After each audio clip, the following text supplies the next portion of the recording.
this is a quick intro to a very funny ending of me deciding to do homemade dog food.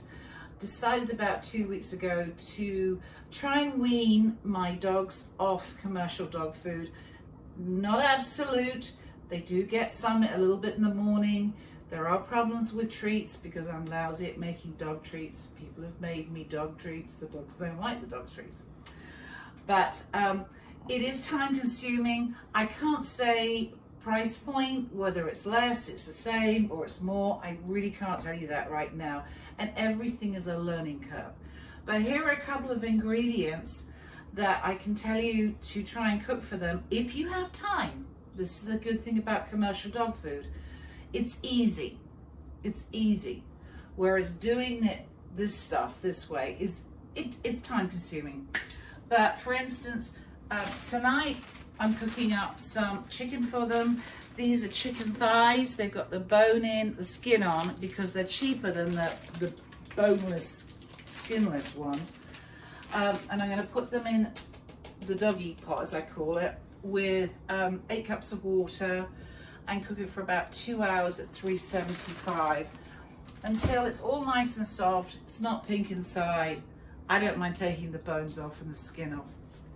Other things to mix in with it instead of kibble, because kibble's the big thing. Rice. You can do rice. If you don't have much time, you've got boil in the bag rice. You can put it in the microwave. You've got your loose rice. You got your brown rice. The brown rice actually is more nutritious than the white rice, but it's okay.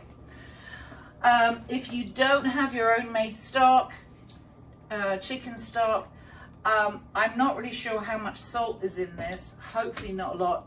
Always with everything you get, check on the salt content. The less salt, the better. For instance, canned green beans, no salt. Let me zoom in there. Okay. So pumpkin is very, very good for dogs. Pumpkin puree, not pumpkin filling, for pies. Pure pumpkin puree is very good for dogs. Chicken livers, beep, not expensive. Chicken gizzards, green beans again, frozen. Green peas, I've got these frozen. Fresh carrots, fresh asparagus. Over the weekend I did sweet potatoes. They're very, very good. Just play around with it. And I'm playing around with it because it's the serving size of stuff that I do, and I'm not sure if I'm giving them too much or too little. For me, with rice, you can eat a lot of rice, but you know what? I never get filled up on it. That's just my opinion. So these are the things I do. People could ask me too about why is there no red meat?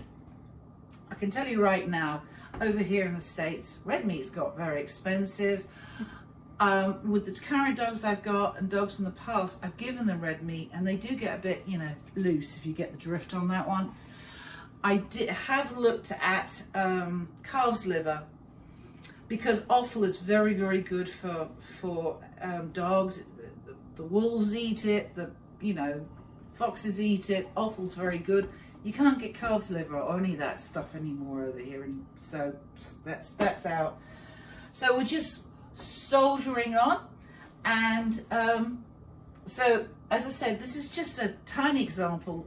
There's other stuff you can put in which I've actually used, and on that note, I'm going to put my chicken thighs in, and then we're going to do the happy ever after they've eaten their homemade food. And I tell you what, there's a hell of a difference when these animals eat homemade food. Well, it's got to be a lot due to the variety. They're much happier. They're much happier. I mean, you think about it, how would you like to eat crackers 24/7 throughout the year? I don't think so somehow. So I do know there could be some, they need something for their teeth. such as bones. Never ever give dogs cooked bones, especially chicken bones. They'll splinter. Just don't. Again, it's another thing I can't get anymore, like marrow bones. The two things I found with giving dogs marrow bones is they get very, all of a sudden, they could be the nicest doggies in the world. But they will Get away from my They bone. will get very, very protective and aggressive over their bones. And the other thing is when you've got older dogs too, that teeth are slightly going, yeah, you can actually crack their teeth or even break a tooth.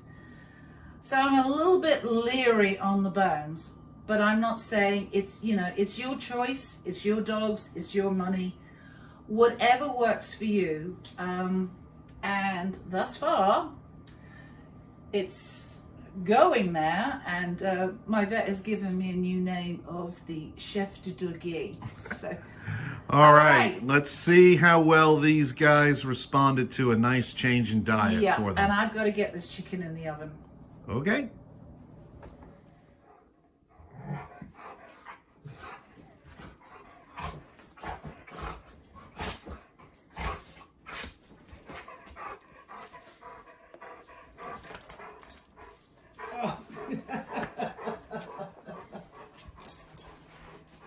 No, there's a camera. I'm not going to be on the camera. What kind of supermodel are you, Emma?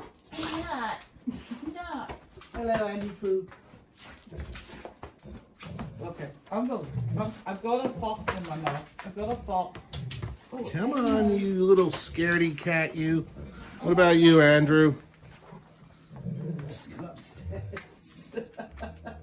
Don't do me. Oh, she's coming down. She's coming down. Whee! Oh no, she's off. She's off. I don't like this thing. I know. Wah! Wah!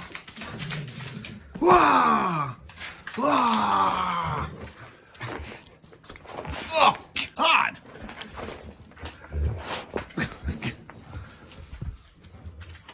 Whee! Whee! Yes, we're watching you, little Miss Muffet. Come on.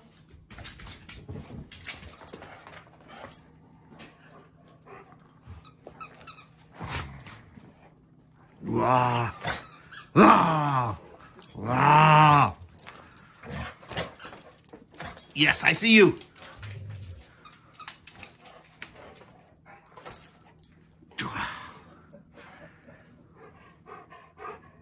Well, she's getting more camera, friendly. Yeah, she is. It's not that Tried bad. doing this a month ago, she'd run a mile. Getting better. Don't do me, for God's sake. I'm just getting your rear end, that's all. Oh, thanks. All right, I think that's enough. Yes, we see you over there, Emma. Come on, girl. Oh, stop being coy.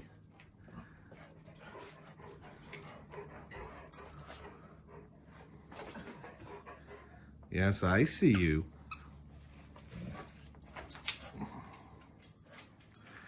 See what your new diet has done for them? Yep. They've gone from being totally slugs to now they're going crazy all over the place, which is a good thing.